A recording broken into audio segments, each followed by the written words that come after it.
Superiority of men over women. In Surah Al-Baqarah 2:228, men are given a higher status over women, with specific rights over them.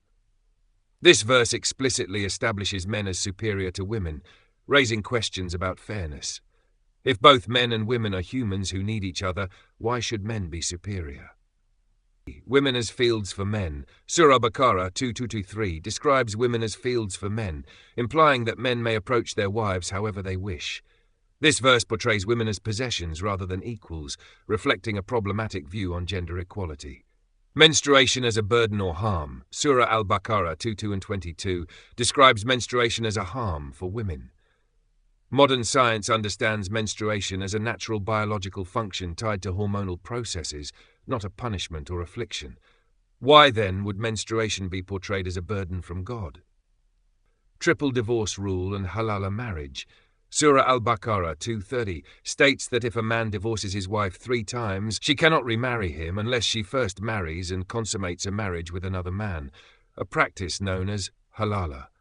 This use of a woman's body as a requirement for remarriage raises ethical concerns, especially as religious figures historically carried out this practice. Inheritance rights favoring men. Surah An-Nisa 4:11 gives men double the inheritance of women.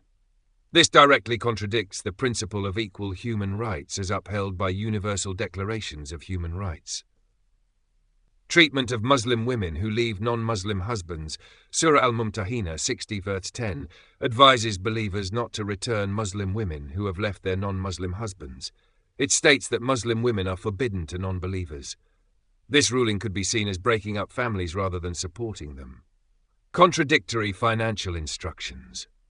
The same verse in Surah Al-Mumtahina 60 verse 10 contains contradictory instructions. On one hand, it says to give non-believers compensation for women who leave, and on the other, it seems to state that believers should demand compensation. This inconsistency raises questions about the correct approach to dealing with non-believing spouses. Superiority of men over women. Surah An-Nisa 4:34 mentions that men are given authority over women due to God-given advantages and financial support. Women should obey men and maintain modesty, and men are instructed to discipline disobedient wives, including admonishment, separation, and even physical discipline. This verse establishes men as superior to women, with a duty of obedience imposed on women. Polygamy and marital relations.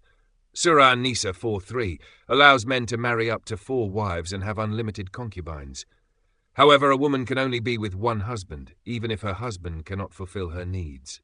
Surah An-Nisa 4:128 indicates that men cannot treat multiple wives equally, despite being encouraged to try. Punishment for adultery. Surah An-Nisa 4:15 states that women accused of adultery should be confined to their homes until death or until God provides another solution. Later practices included stoning for adultery, where the woman is partially buried and stoned to death. 4 witness requirements in adultery cases. Adultery requires 4 Muslim witnesses, making it difficult to prove. This is seen as a barrier to punishing adulterous men, with the practice seeming focused on controlling women's sexuality. Inequality in inheritance.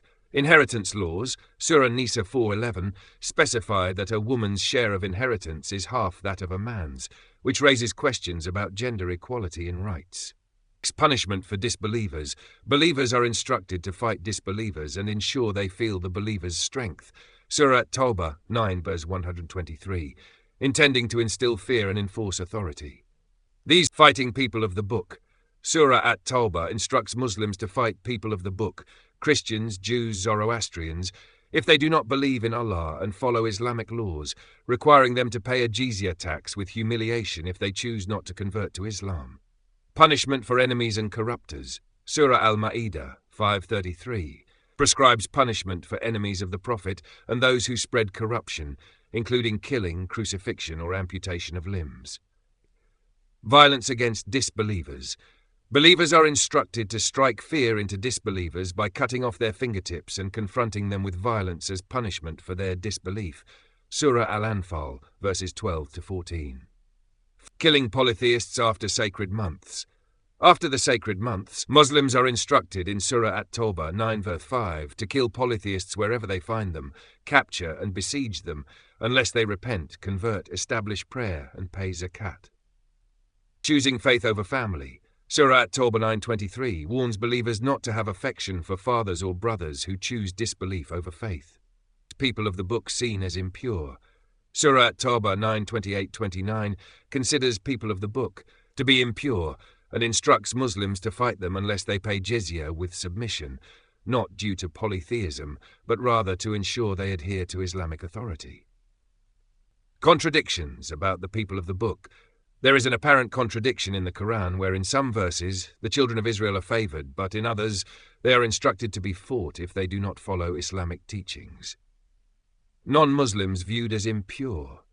The Quran portrays only Muslims and their beliefs as correct and pure, while those outside of Islam are often described as impure. Requirement of charity before private conversations.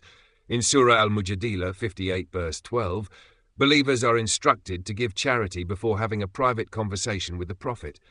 This requirement is later relaxed, raising questions about why such conditions were initially imposed. Prophet's universality questioned.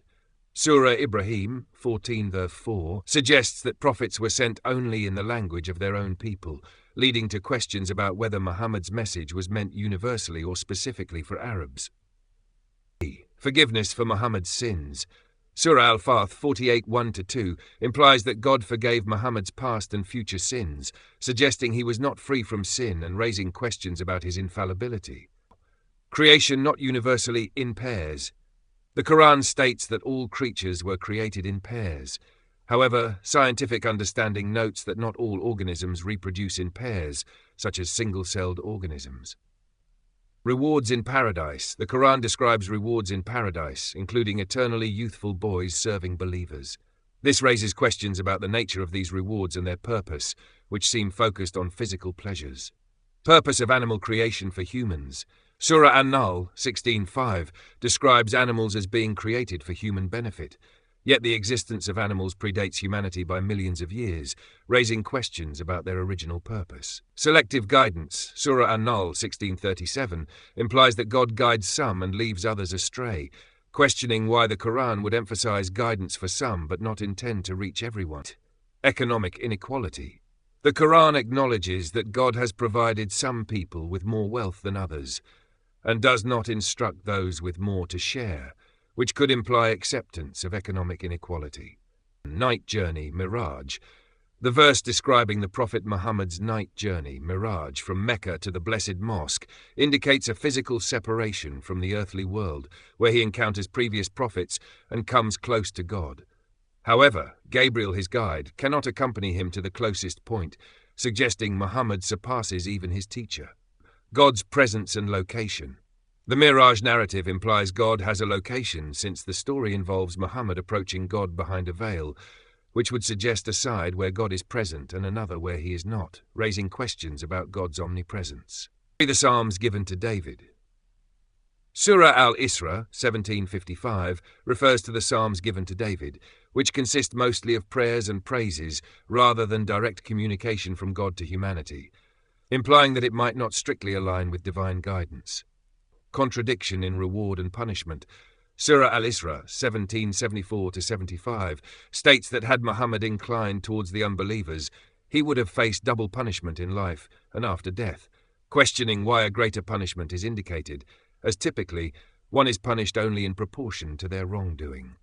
Limited intercession. Surah Maryam 19:28 indicates that only those whom God approves can intercede, questioning the purpose of intercession if it is only granted to those already pleasing to God.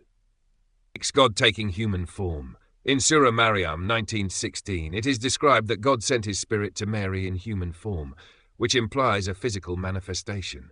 This raises questions similar to Christian beliefs about God taking a human form through Jesus. Confusion between two Marys. Surah Maryam 19:28 refers to Mary as the sister of Aaron, which could imply confusion between Mary, the mother of Jesus, and Miriam, the sister of Moses and Aaron, given that Mary did not have a brother named Aaron. The sending of devils to disbelievers. Surah Maryam 19 states that devils are sent to harm disbelievers, raising questions about how Satan, typically seen as an enemy of God, could act as an agent of divine punishment. heaven supported without visible pillars. In Surah Ar-Ra'd 13:2, it is mentioned that the heavens are held up without visible pillars. This is interpreted as God establishing the heavens, but the idea suggests that the heavens are physical and heavy, raising scientific questions. Creation in pairs. The Quran states that all creatures were created in pairs, but modern biology shows that some organisms, like single-celled organisms and hermaphrodites, do not fit this description, which implies a lack of knowledge about such organisms. Purpose of the Quran. Surah Taha 22 mentions that the Quran was not sent to cause distress, but to awaken fear in God. This raises questions about whether the Quran is meant for all humanity or only for those inclined to fear God. Variations in prayer times. In Surah Taha 21:130, instructions are given for prayers twice a day.